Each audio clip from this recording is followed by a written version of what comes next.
Okay, before I get started on what we're really going to talk about, which is how to manually force the water softener through all the cycles for the recharge or regeneration cycle, a few basic things you need to understand though. This button here, this is how you would manually start a regeneration. How it works is if you press it once, it's going to say recharge tonight. So it's going to recharge at the designated time. Nothing is going to happen right now. So if you press that and you think, well, it's not doing anything, that's because it's going to wait until the designated time. I'll just cancel that out. However, if you want to manually start a regeneration to make it start immediately, press and hold until you hear that motor run. And so now it's going to go through all the cycles. I'm just going to end this quick here. I'm going to cancel this out and then we're going to get into the real details. Okay, so we got through that. Now we're going to go through the actual sequence here about how to manually initiate the diagnostic system, and then we will actually visually be able to see on the display panel what is happening with the motor and how it's going through the sequences. Now to enter that mode, the service or the diagnostic mode, so press and hold the mode button and wait. Now it's entered the diagnostic. Press it again, and get to the screen. You're going to see 2 zeros at the top, 0 space 0, and then 3 solid zeros. The top zeros, once I get this started, they're going to indicate what's happening with the motor as it cycles through the valve through the regeneration. The bottom numbers, they're going to show flow.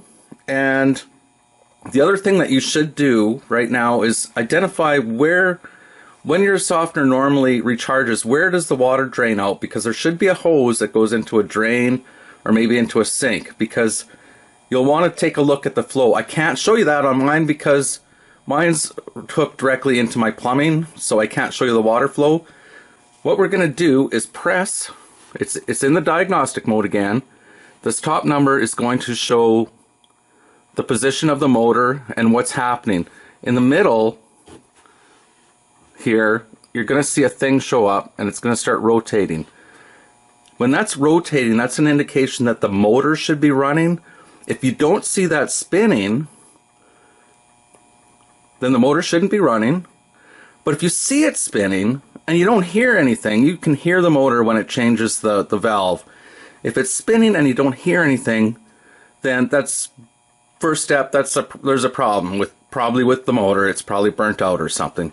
So let's go ahead and let's put this into the recharge. So there you go. There you go. You can see that you saw it spin there for a second. That center piece. Now it says 1. It's blank now, and 0. So it's in position 1 on the valve. So position 1 means that it is now filling up your tank that holds the salt. If your salt level is really low, you can simply look into the tank and see it will very slowly, it takes a little while, it will slowly, the water level will increase. Now if you have a high salt level, there's a cap here. I'll get my light. There's a cap there. You have to remove that cap, just like that, and shine your flashlight down that tube. Look way to the bottom. And you should be able to see some water movement. It should be filling up. Now the only reason you might not see, and you should be able to hear water flowing. The reason why you might not see any movement is the tank might be already full as it needs to be for the system to recharge. But you will be able to hear it. And you should see water movement. Okay, so that's the stage 1. So it's filling up the salt holding area. The next one is the brine sequence. So the tank's filled up, and let's move it. You can see that little thing is spinning. The motor's running, I can hear it, so that's a good sign. If I didn't hear the motor, there's trouble. So now it's in sequence 2. Sequence 2 is brine. And what that means is pulling the salty water out of the holding tank and into the softener beads. So it's sort of saturating the beads right now. with the salty brine. So that's stage 2. So we're going to press this again. Again, it's a little spinny in the middle there. It's on the third position. That is the backwash position. So at this point, this is why I was saying you should go and check out where it normally drains. There should be a nice flow, not crazy, but you know, a decent little flow. It's sort of rinsing out the system right now. So it's getting rid of all the garbage. Might even look dirty. So that sounds good. I can hear it going. I can hear water in my pipes. I just can't visually see it. So there we go. That's in the backwash, number 3. Let's go to the 4th position. You can see it spinning again. Motor's running. So that's good.